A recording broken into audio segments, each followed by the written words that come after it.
নাউজুবিল্লাহ শব্দের অর্থ কি? আমি আল্লাহর কাছে আশ্রয় চাই। আস্তাগফিরুল্লাহ শব্দের অর্থ কি? আমি আল্লাহর কাছে ক্ষমা চাই। আল্লাহু আকবর শব্দের অর্থ কি? আল্লাহ মহান বা আল্লাহ সর্বশ্রেষ্ঠ। মাশাআল্লাহ শব্দের অর্থ কি?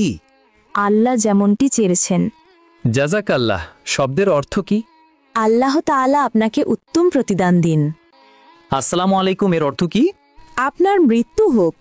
আসসালামু আলাইকুমের অর্থ কি? উটের নাড়ি ভুঁড়ি আপনার জন্য। আসসালামু আলাইকুম এর অর্থ কি? আপনার ওপর গজব পড়ুক। আসসালামু আলাইকুম এর অর্থ কি? আপনার ওপর আল্লাহর শান্তি বর্ষিত হোক। চৌধুরী শব্দের বাংলা অর্থ কি? 4 অঞ্চলের প্রধান। শিকদার শব্দের বাংলা অর্থ কি? জমিদারের সহকারী। খন্দকার শব্দের বাংলা অর্থ কি? ধর্মীয় জ্ঞান সম্পন্ন ব্যক্তি। শেখ শব্দের বাংলা অর্থ কি? জ্ঞানী বা পণ্ডিত। খান শব্দের বাংলা অর্থ কি? নেতা বা শাসক।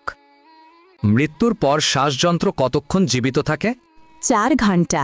মৃত্যুর পর মস্তিষ্ক কতক্ষণ জীবিত থাকে? 20 মিনিট। মৃত্যুর পর কিডনি কতক্ষণ জীবিত থাকে? 26 ঘন্টা। মৃত্যুর পর চুল কতক্ষণ জীবিত থাকে? 6 ঘন্টা। হজরত মুহাম্মদ সাল্লাল্লাহু আলাইহি ওয়াসাল্লাম এর কতজন সন্তান ছিল? 7 জন। জাকারিয়া আলাইহিসসালামের কতজন সন্তান ছিল? 4 জন। দাউদ আলাইহিসসালামের কতজন সন্তান ছিল? 4 জন। সুলাইমান আলাইহিসসালাম এর কতজন সন্তান ছিল? 4 জন। মানুষ মৃত্যুবরণের 40 দিন পর তার রুহু বাড়িতে আসে, এটি কেমন বিশ্বাস? প্রচলিত কুসংস্কার। মাজারে ও পীরের দরবারে সিজদা করার বিধান কি? হারাম। বান্দার কোন আমলে আল্লাহ তাআলা সবচেয়ে বেশি খুশি হয়? তওবা করা। একজন মুসলিমের ওপর সর্বপ্রথম ওয়াজিব কি? তাগুতকে অস্বীকার করা। আল্লাহুম্মা গফিরলি শব্দের বাংলা অর্থ কি? হে আল্লাহ, আমাকে ক্ষমা করুন।